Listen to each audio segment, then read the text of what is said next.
crazy. Now, Joe, here's my question for you. Okay. Let's talk my workout for a second.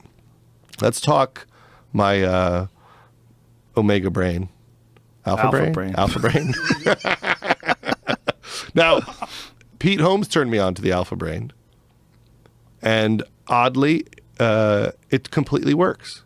100%. And it's all based on science. I mean, we have double-blind, placebo-controlled studies. It's not something we invented in terms of like the actual nutrients and their response to human neurotransmitters. It's all been documented. People have known about nootropics for a long time now. And I always feel like I'm the perfect test case for a product like that, because most days I go in a room with 11 writers in the morning.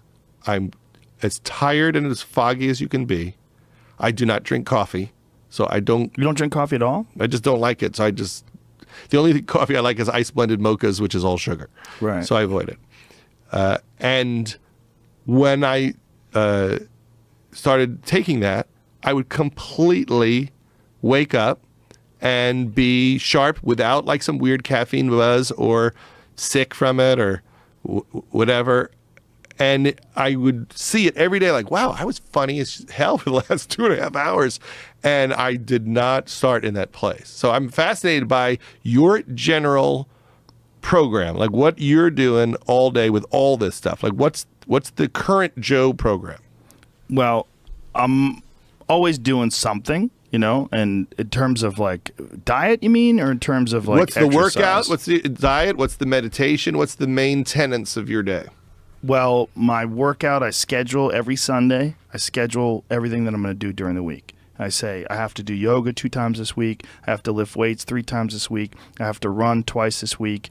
And however I fit that in, I fit that in. But I owe those things. Okay. So I have to get those things in. The only exceptions are injuries and sickness. So that's the schedule. And then on top of that, there's other things that I enjoy doing: kickboxing, jiu-jitsu. Work those in when I can. Then diet. The diet is pretty strict in terms of like no bread, very few carbs, no sugar, no bullshit. Like healthy food, a lot of vegetables, a lot of meat, game meat mostly, wild game. And I take vitamin supplements every day. I take multivitamins, I take probiotics, I take vitamin B12 and D and a lot of different things. I just I do everything that I can to put my body and my brain in a good place, so that I'm keeping my engine smooth. I'm changing my oil. I'm changing my spark plugs. I'm making sure that it's operating. I mean, it's not going to be perfect, but I know that I've done my best to keep it working the best that it can. And who's the person that advises you on like nutrition? Is there a guy? Is there a woman? Who taught you how to do it? How do you do it? Well, there's a ton of people that I've used as a resource. There's a woman that I have on the podcast on a regular basis. Her name is Dr. Rhonda Patrick, and she's probably the best resource. Like, I sent her something the other day on some new study on saturated fats. Like, whenever there's some sort of an issue, there's a new study on cryotherapy or saunas. Like, the saunas are incredibly effective. I don't know if you have a sauna. Got one. Oh, so like huge. With the UV rays, or what is it? What is it called? Not ultraviolet. Infrared. Infrared. Yes. We just got one of those. Saunas are giant. You know, the raising of the body temperature like that, and the heat shock proteins, incredibly beneficial to your body. There was a study that they put out recently that showed a 40% decrease in mortality from all causes due to people who take regular sauna. Like, it just literally keeps your body healthier. Yeah. Like, wow. Having that massive exposure to heat and your body producing these heat shock proteins, it reduces inflammation. It helps in so many different areas for people. And it's just, sit down in the hot room. It's really good for your body. Regular is how many times a week? For sauna, I think they were saying 4 times a week. Wow. But I mean, how hard is that, man? Just force yourself to sit in it. I mean, if you have it at home in particular, or if at your gym, just go there and sit in that fucker for 15 minutes. It doesn't take long. Well, I'm going to have to get all this written out. How about this? I do everything you do.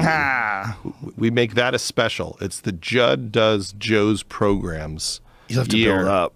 Yeah. You have to I got to bulk up. I may have already bulked up. I mean, build up like your joints and all that stuff. It's got to get used to that kind of a pounding. Yeah. There's a lot lot of shit is going to be happening if you want to do everything I do. So I can't just do 12 pounds on a free weight. You don't want you. I mean, it's not even. You're not going to want to do everything I do. Yes. Like I have a friend who runs ultra marathons, and I just started running recently within the last couple of months. I'm not running a fucking ultra marathon. I'm not doing everything. Hey, I'll do everything you do. It would break my feet. It would break my knees. Yeah. You got to just build up. You got to have time too. Yes. There's something about, when you run TV shows, it's all freaking day, every day. So people say, when do you work out? I'm like, there's no time. Yeah. What am I going to wake up at 5 a.m. and put in 2.5 hours? I got to drive my kids to school at 7:40. That's one thing. You don't need 2.5 hours. Yeah. You could get a great workout in 40 minutes, and that's all you need for the whole day. 100%. Yes. You really can, especially if you run. Like I run hills, and I can get it done in a half an hour. Like a fucking brutal workout, a 2-mile brutal hill climbing workout in a half hour. I'm exhausted. Yeah. This idea of time. Like, how much time did you put in today? Like, you could work out in a bullshit manner for 2 hours and not get nearly as much done as you can for a half hour hard just running. Yeah. Or like interval training. Yeah. Sprints and then relax, then sprints again. But I just think being active and doing something on a daily basis, forcing your body to get used to the fact that it's going to constantly be working, constantly being under stress. Yes. And then it gives you more energy. It's like you have more of a gas tank. You have more enthusiasm for things. That's the scary part about Trump. His theory on exercise is you only have so much energy per day, and he thinks that exercise uses it up. Yeah. And so he doesn't ever exercise. Yeah. That's Well, got he to come doesn't- back at him at some point. Well, he's fucking 70. I mean, how is it not come back at him already?